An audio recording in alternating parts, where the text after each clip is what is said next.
Oh, baby, we got a special one for you today, everybody, and thank you for joining us for the Wednesday episode of the Locked On Fantasy Hockey Podcast. The NHL rumor mill and off-season news mill is starting to turn, and we got to break it all down for you, including a trade in the NHL. What does this Ivan Provorov news mean for the Columbus Blue Jackets? And, of course, a special guest looking at the New York Islanders. Let's get right to it. You're Locked On Fantasy Hockey, your daily podcast on fantasy hockey. Part of the Locked On Podcast Network, your team every day.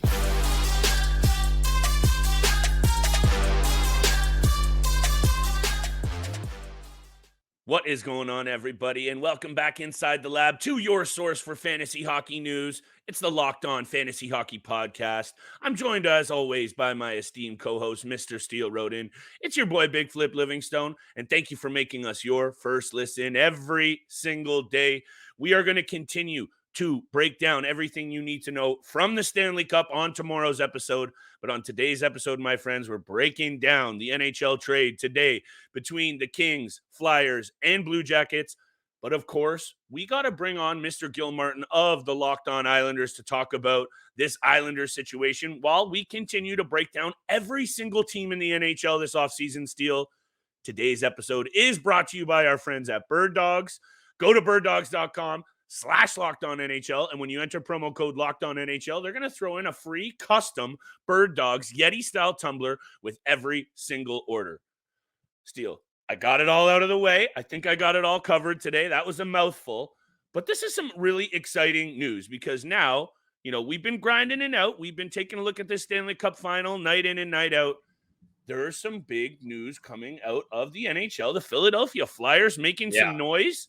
Hit me with your take on this Provorov situation, and then we'll quickly dive into Carter Hart is going to be in another city very soon, Steele, and this is going to mean big things for that team and his fantasy value.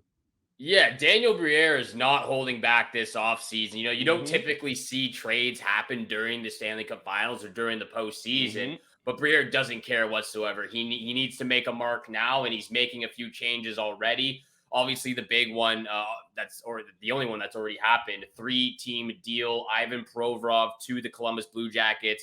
Philadelphia gets in return a first-round pick from 2023. I think that's a 22nd overall pick in the first round, as well as a conditional 2024 second-round pick. So they get a couple of picks back for Provorov, and then including in the same deal, the 3-team deal, with the Los Angeles Kings included, 30% retained on Provorov. They get Kevin Connaughton and Hayden Hodgins, and then Philadelphia Flyers get Helgi Grains, a second-round pick, Cal Peterson, and Sean Walker. So, interesting. A decent goaltender who has struggled the last few years, but has proven that he can play in the NHL at times. Yep. And Sean Walker, a very decent defenseman from serviceable. The LA Kings. So they get picks, they get a couple of D-men in return, a goaltender.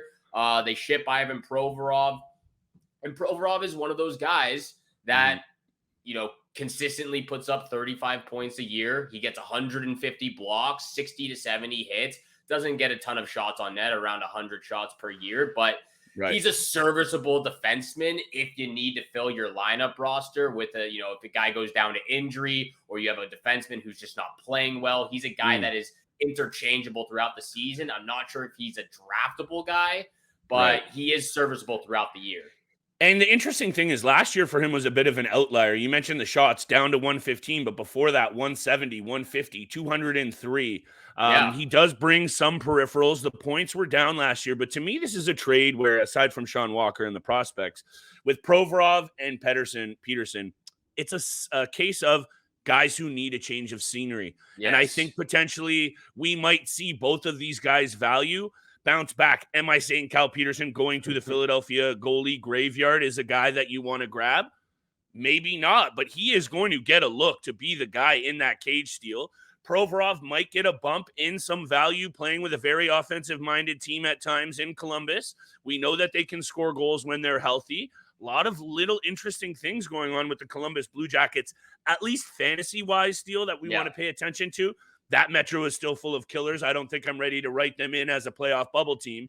But Provorov's value, let's keep an eye on it. Peterson's value, let's keep an eye on it. But what it indicates to me, Steele, is Carter Hart might be on his way out. And I'm not the only one. We are not the only ones thinking that. We got David Pagnotta. We got guys across the league really indicating it, Steele. Carter Hart, 22 wins last year, 23 losses. More importantly, 907 save percentage and a 2.94 goals against. He proved last year that he can be much better. He proved that he can be that second-round draft pick that we thought was going to be pretty good fantasy option, Steele. And I think if he moves to the team that I keep hearing, the Edmonton Oilers, oh my goodness, we got to take a look at this right away. That would be very deadly in the Western Conference for Carter Hart. And I think Connor McDavid and Leon Draisaitl would be very happy with that move if they can land a guy like Carter Hart. Played out west during his junior career. Yeah, that's a little hard. He's an Alberta boy. You've got Jack Campbell, the 5 year or 4 years left now, $5 million per year. I'm just speculating. Speculation for sure. That would be phenomenal too. But when you look at the numbers from his first 2 years to the last 2 years, just completely different. And a lot of that blame doesn't even fall on Carter Hart himself. The team was poorly managed. I've been saying this time and time again. I'm going down the John Tortorella rabbit hole here. He is toxic towards the dressing room. He takes the passion and the soul out of his players. Hard for a young goalie. Yeah, it's hard for a young goalie. It's hard for their young guys up top. We talked a lot this year about their forward group who just haven't been producing as much as they can be. Again, the team just isn't really great right now. But if Carter Hart were to be moved, he becomes a very, very hot commodity in the fantasy hockey world. I would agree. Because even as is with the Philadelphia Flyers, he was a top 15 goaltender for fantasy points this past season. He was actually 13th best goaltender for fantasy points. There you go. That's ahead of guys like Fleury, Markstrom, Bobrovsky. Even on a bad team, he's putting up the points. He gets a few wins. He's getting the saves, a couple shutouts here and there. But Carter Hart, I think if he can move a change of scenery, it just opens the door wide open for him. And I think that would be best for both himself and the Philadelphia Flyers, who clearly just got a ton in return for a guy like Ivan Provorov. Imagine what they could get in return for Carter Hart, a stud goaltender in the league. And I think that's just it, Steele. I feel like they're finally committing to a full-on break it all down, down to the studs, get even worse potentially. It might get worse in Philly overall. And I know there was we love us some Noah Cates action. Owen Tippett was interesting. There's some pieces there. Is Morgan Frost going to take a step? There are a lot of deep down the line positive things happening. But it's almost like they need to. Carter Hart's been there now. That was his 5th season. He has 2 good ones, 2 bad ones, and then last year bounces back. I think it's almost like a changing of the guard. You're going to get a good haul for Carter Hart. Load the board with picks and prospects. Throw in there a couple of vets and see what you can get done. What we're going to get done right after the break is we're going to get to Mr. Gil Martin of Locked On Islanders. We're going to continue our breakdown of every single team in the NHL for you this offseason. Fantasy studs, what to look for, issues. Steele and I are taking a look at every single squad. And on tomorrow's episode, make sure you tune in. We're going to break down Game 2. Vegas flexing their muscle. What does Florida do in Game 3? We're going to tee up Game 3, big-time bets. And on Friday's episode, returning special guest, Mr. Josh Wegman of The Score. So make sure you're tuning in for that. And today's episode is brought to you by Bird Dogs. They make you look good. They make you feel good. And from the course to the clubhouse to the boardroom, they're those stretchy khaki shorts that are designed to fit slimmer through the thigh, giving you that sculpted look that makes you feel comfortable and confident. Steele and I have been loving this. I even gave a pair away to my father-in-law, Steele. He's rocking them every single day on the course, and he's feeling it. Make sure you check yourself out and get a new pair of these fixed, invented with knit fabric that looks just like khaki, but it stretches out to make sure that you're comfortable wherever you go. Hit up birddogs.com today and make sure you're entering the promo code LOCKEDONNHL for a free Yeti-style tumbler with each order. That's birddogs.com/LockedOnNHL for a free Yeti-style tumbler. You won't want to take the Bird Dogs off. We promise you, just like Steele and I. That's right. Head to birddogs.com/LockedOnNHL today. And thank you so much for making the Locked On Fantasy Hockey Podcast your first listen every single day. Make sure you hit the subscribe, hit the follow button. We appreciate all the support you show us every single day. And here he is, the man himself, Gil Martin, host of the Locked On Islanders podcast. Gil, thank you so much for joining today. We have a ton of questions for you regarding the offseason, the draft coming up, even next season with a couple of stars and some contracts that happened over the last year. But how are you doing today? And how did you think the Islanders' season went this past year?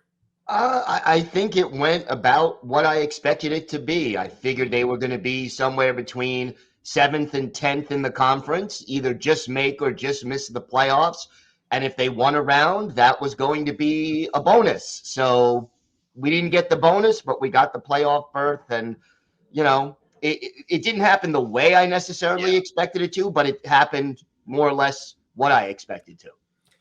Yeah, I was there as well. I had them, before the season even began, Flip and I did our preseason records. I had them finishing in a wild card spot, first or second, and that ended up panning out properly to what I thought. And heading into the playoffs, I really thought that they had a really good chance at making a deep playoff run. I thought they easily could have won, or not easily, but they could have won that first round against the Hurricanes. A few unfortunate bounces didn't go their way. The scores were so close, a couple of overtime. So I thought they played really well. Unfortunate again. Before we talk or get to some of the higher end players, Bo Horvat and Matthew Barzal, I want your opinion on some of the depth players and the veteran players the Islanders have. Again, Flip was just talking about some of the contracts on salary cap, and he'll get to that a little bit later in the episode. But, just looking at the roster right now, the Islanders have one of the oldest teams in the league, an average age of 29 years old. And, looking at Paul Mary, Josh Bailey, Zach Parise, Matt Martin, Cal Clutterbuck, and a few others, guys that they bring a certain, obviously the identity line. I love the identity line of the third line guys, but, putting up points of 25, 30 points in 82 games. What do you think the Islanders need to do this offseason, as well as look to the future, in order to gain a little bit more speed and a little bit more youth throughout their lineup? That's a big question, Gil. Big question. It's a good question, and my answer is probably not Lou Lamoriello's answer. So that's part of the problem. I mean, I've been saying on my show throughout the offseason, this team needs to get younger, faster, and add skill. But the cap being what it is and the way the contracts are laid out for this team, maybe they can make one move this offseason. Maybe two is pushing it. But, I mean, I think Josh Bailey is on his way out. I think that is more or less confirmed at Lou Lamoriello's press conference today. And whether he's traded or bought out, you get a couple of $1 million extra in cap space one way versus the other. But even with all that, if you're going to re-sign some of your own guys, there's not a lot of room to bring in the two biggest needs I think this team has. I mean, we could sit here and say ideally we need, but they need a puck-moving defenseman to help the transition game, and they need another goal scorer to be better than 22nd in the league on offense and 30th on the power play. I don't see how either of those necessarily happen with the cap constraints this team has right now. That's just it, Gil. And the other thing, too, is looking at Cap Friendly. Shout out to our friends at Cap Friendly. He's kind of backed himself into a corner here with some of these contracts that they're going to have to handle. And you mentioned you see one or two moves, maybe three moves. They're just going to have to maybe ride or die and see what they're going to have to get done on the free agent market, some bargain bin type situations. I don't know what's going to happen here also. Semyon Varlamov, even though he is 35, he's going to command some good money as a backup that I don't see them being able to pay, especially with one of the best goalies on the planet, and Ilya Sorokin, going to command some good money after next season. They're going to need to throw him some cash. So I think they're going to need a goaltender as well.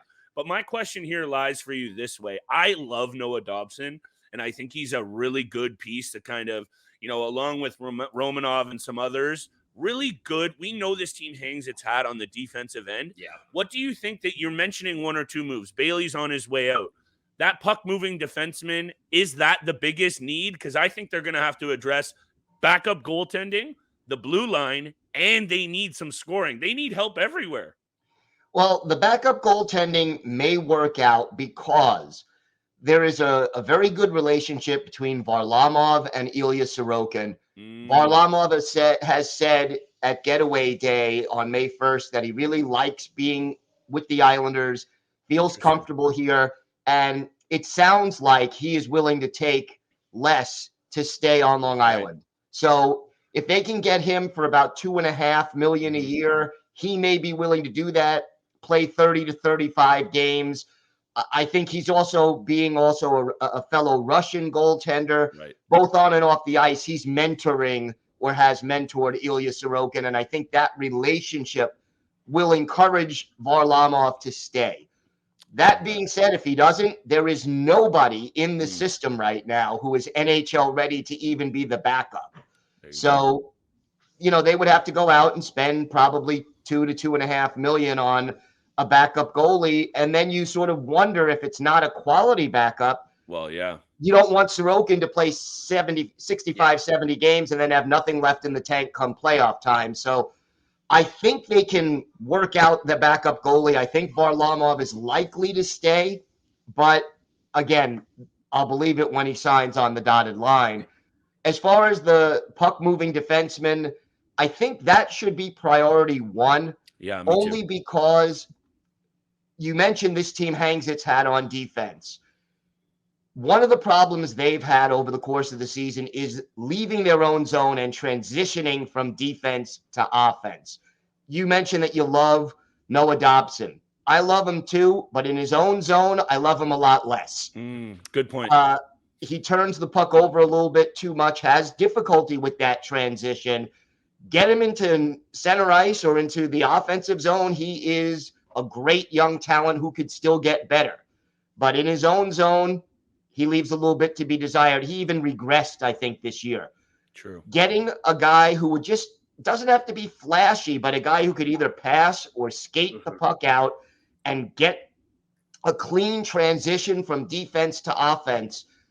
I think that has to be priority one because that kind of player you can get for less money than a goal scorer. And B, it makes your strength stronger and your weakness a little stronger without spending as much money, which the Islanders just can't afford to do.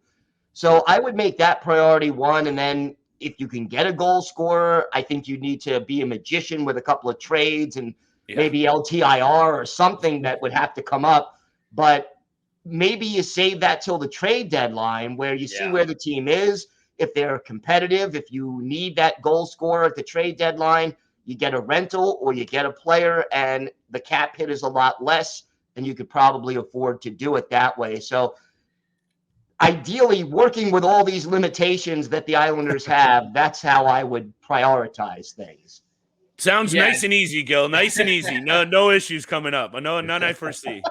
Yeah, definitely a lot of work in the offseason for the front management. To your point there, Gil, if that's number one priority for the Islanders this offseason, how do they even go about trying to acquire one of those top free agents or, make a big blockbuster trade? I saw your episode the other day about how difficult it is to land a superstar free agent or even a big blockbuster trade to get them to come to the Long Island New York Islanders. How do they even do that in the front office? Yeah, it's going to be tricky. The Islanders have had more success with the trade and sign. Yeah. You look at Bo Horvat. They did that. JG Pajot, he was traded, signed. Kyle Palmieri traded to the Islanders, came here, liked it, signed the extension. So I think that's the more likely way. If they're doing a free agent, I think it's a mid-tier kind of a guy.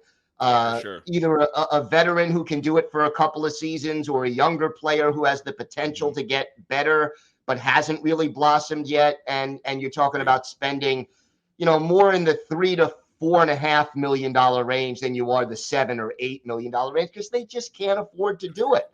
I wish they could, but unfortunately, the cap management has not been great here.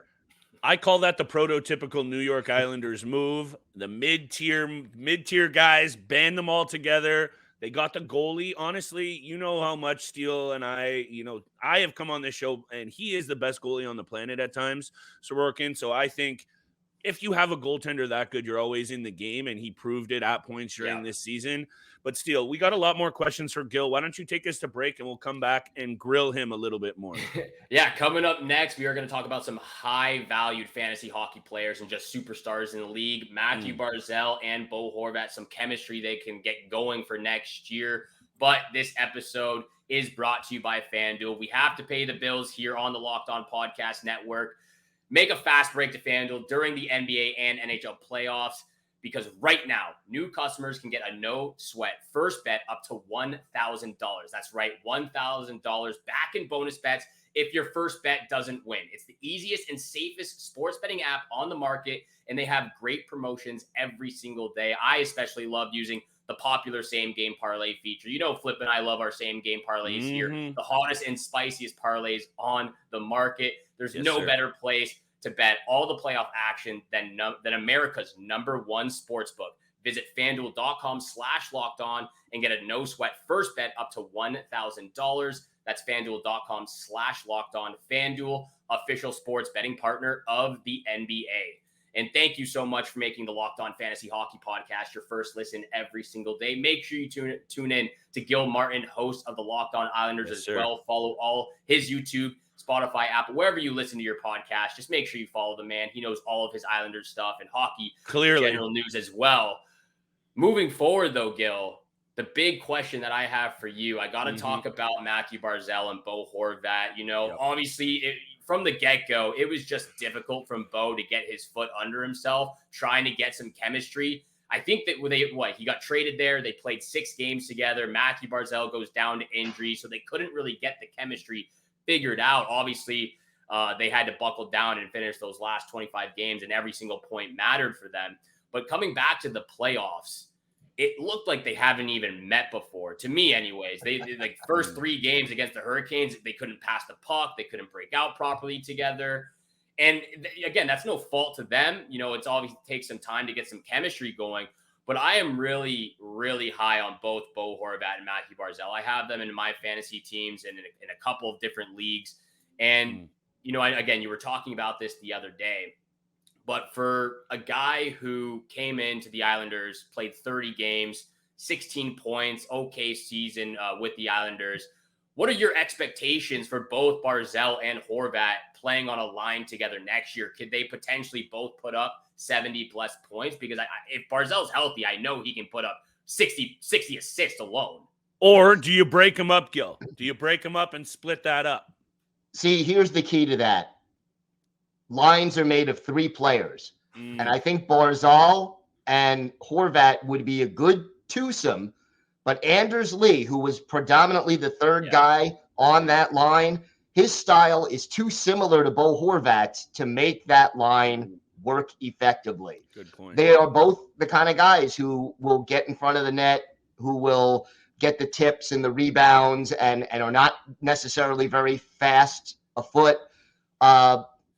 They were too similar to work well together. So to me, I would love to keep Barzal and Horvat on a line together if they could find a good third person to sort of finish off that line and make it work effectively, whether that could be Kyle Palmieri as a possibility, whether you look at Oliver Wahlstrom, if he's healthy again, as a possibility. There are a few players, if Pierre Engvall re-signs, which we don't know if he is, he would give a little speed.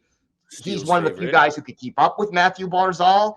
So, you know, there are candidates out there.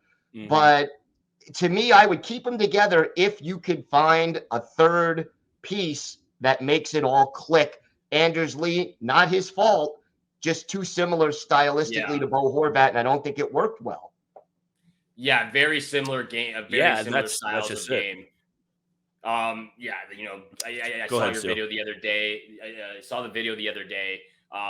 Very similar styles of game. They both love that bumper spot. They love sitting in front of the net, looking for deflections. I think as of right now, from looking at salary cap and just the lineup itself, I think if he does re-sign, Pierre Engvall is the way to go. Unless, again, they can sign a mid-tier free agent left winger during the offseason, again, which is already difficult in itself. But as it sits, I think Pierre Engvall just brings the speed that they could bring on that first line and keep up with Horvat and Barzal. But just talking about the two themselves, you know, I think they could be one of the dangerous duos in the league, especially in the Eastern Conference in the Metro. I have a ton of faith in Bo Horvat to continue getting that offense. It takes time to learn an entirely new, style of play under Lambert as well. And you talked about the differences between the Vancouver Canucks and New York Islanders. So just solely focusing on Bo Horvat himself now. Do you think he can sort of live up to what he did back in Vancouver last year?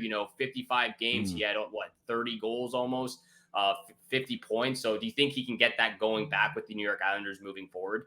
I think he can be very successful with the New York Islanders. I don't know if it'll quite be a point a game, though, just because of the way the Islanders system is geared. It's defense first. And I mean, if you even look at Matthew Barzal's statistics, his best statistical season is still his rookie year when Doug Waite was the coach and they were playing a much more wide open system. And he was the second line center behind John Tavares. So I think, if Horvat was a 35 goal, 70 point kind of a guy in Vancouver, maybe he's a 25 to 30, 65 to point guy on Long Island in this system. Now, it could get better if you get that right third part of the line. And the first 6 games, the chemistry between Horvat and Barzal was looking pretty promising. So give him a whole offseason and a preseason and a training camp and a regular season. I think those guys can work a lot of good chemistry and develop into a dangerous duo. But I still don't necessarily think it'll be 35 goals for Bo Horvat in the Islanders system. I think it just doesn't, as much as I really do love Bo Horvat's game and he does a little bit of everything well, you can run him out there in any format, 4-on-4, 5-on-5, penalty kill, power play, the last few minutes of the game, he is your guy to be out there. Is that going to translate into the same overall fantasy success and point production next season? I don't think so, just because he's also going to have to take on even more responsibility, in my opinion, than he did in Vancouver. They're going to count on him to win even more so in Long Island. So big eyes on him. My eyes, and my final question for you, Gil, because a lot of our listeners, we're trying to always get a leg up on some young pieces. You mentioned Oliver Wahlstrom. I know they traded out. What is it? They trade out. Is it Ratu in that deal? Was that? So they, what kind of prospects, if any? I know the cupboard is a little bit thin. Even if you have one name to make an impact on the NHL level, even if it's a year down the road, is there any prospects or young players we should have our eyes on in the Islanders system? 2 names I'm going to give you. The first one is maybe the only guy who might be able to contribute something this year if he makes the team, and that's Ruslan Ishkakov. Okay. He is I think he was on the second line at Bridgeport.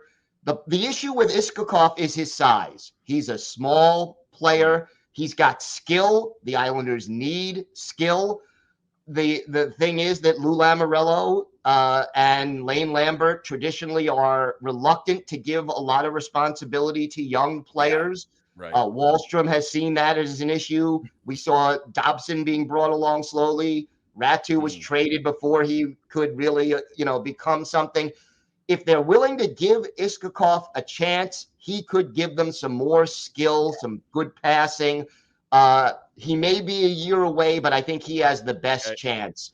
And then the other player would be William Dufour, who is probably another year away. He was a rookie last year at Bridgeport. I think that he will, take a full season in the AHL and then probably be ready for 2024, 2025, where in training camp he'll have a good shot at making the team.